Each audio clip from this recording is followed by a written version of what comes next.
All right, back here now at the KFYR Plus News Desk. And with recent delays in the free application for federal student aid process, now it's very important for students and families that they should understand this. Now, joining me to help navigate these changes is Jacob Channel, LendingTree senior economist and student loan expert. Welcome, Jacob. Thank you so much for taking some time today. Thank you for having me. You got it. Well, Jacob, what is causing the FAFSA delay and how long will this last? Yeah, so perhaps a little bit counterintuitively, the thing that's causing the delay is that the Department of Education is trying to avoid further delays. Hmm. So last year, the department underwent this really extensive process to start streamlining and making the FAFSA easier to fill out, easier to understand. But unfortunately, when it came out last year, it was plagued with all sorts of problems. The website wasn't working. It was taking forever for things to get processed. So this year, they're pushing back the date at which the FAFSA becomes available to December 1st. And they're giving some select groups of people some time to access it beforehand, so that way they can identify potential issues and hopefully resolve them before it goes live to the general public. Gotcha. So, can you explain how the students and families are being impacted by these delays, if they are at all? Yeah, so the good news is that this shouldn't impact the amount of money you get from the federal government to go to school. Uh, you know, that should be the same regardless of when the FAFSA comes out this year. Hmm. Unfortunately, there could be some instances where individual schools, maybe who use the FAFSA to determine other types of scholarship aid that aren't necessarily government aid, perhaps this delay could make it a little bit harder for folks to take advantage of those kind of scholarships. But for the most part, this isn't necessarily something that's probably going to completely reshape or totally diminish the amount of money you get in student aid to go to school. So that's the good news. The bad news, though, is that the time it takes for the FAFSA to come out, the delays can be kind of nerve-wracking, especially when you're trying to do something as complicated as figure out how to pay for school. So I would Hmm. say that unfortunately, the biggest sort of downside of this, at least in the short term, is that it's probably going to result in more than a few frayed nerves for folks. I can imagine so. What can students do, Jacob, right now to prepare for when the application does open? So I would say, the first thing to do, take a deep breath. Like I said, it may be some frayed nerves, but this certainly isn't the end of the world.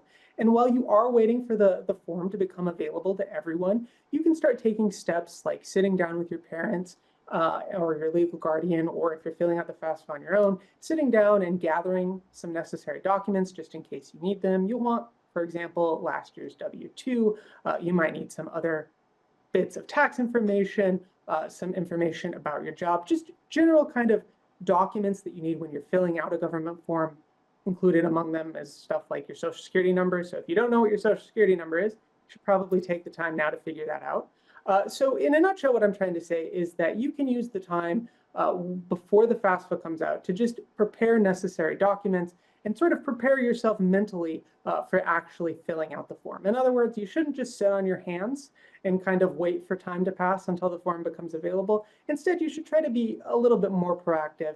And on top of that, even if it's not necessarily related to the FAFSA itself, another thing you can and should be doing is researching other types of scholarships that might be available from your specific school or in your specific area that perhaps don't require the FAFSA to seek or get approved for.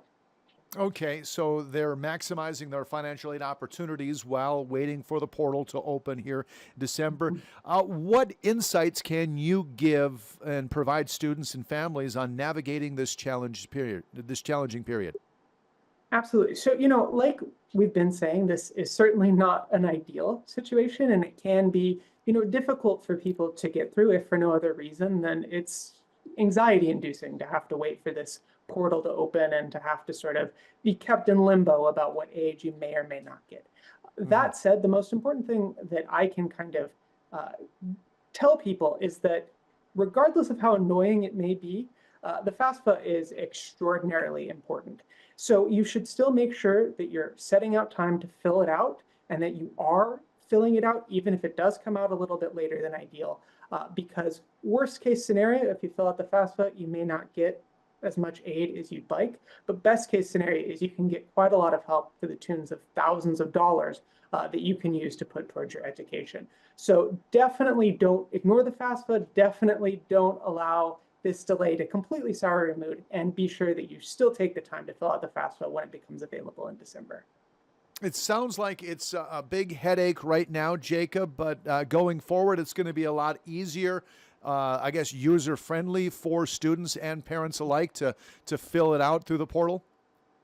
Absolutely. So it's important also to remember that that's the goal of all of this. The reason the Department of Education is perhaps going through these periods of pain is to ensure that in the long term, the FAFSA is easier to fill out and that it's more intuitive and generally friendlier to folks who are going to school. So while it's no fun talking about how much things aren't necessarily great right now, hopefully when we have this conversation next year or years in the future, we'll be talking about how much more simplified the FAFSA is.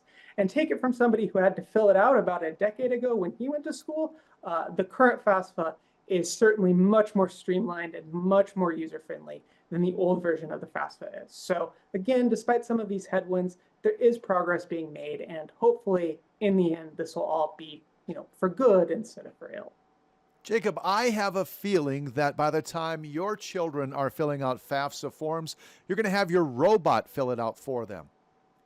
Probably, yeah. We'll have the friendly neighborhood AI come over, and he will do all of the FAFSA work necessary, and it'll be really great. But in the meantime, you are going to have to maybe get your hands a little bit dirty and practice your typing skills while you fill it out yourself. Jacob Channel, Senior Economist with Lending Tree, thank you so much for your expertise on this very important topic for many families across the country, Jacob. Absolutely, and good luck to all the students out there, and good luck at school. All right, thank you. We'll catch up with you soon, Jacob, all right? Yeah, bye-bye.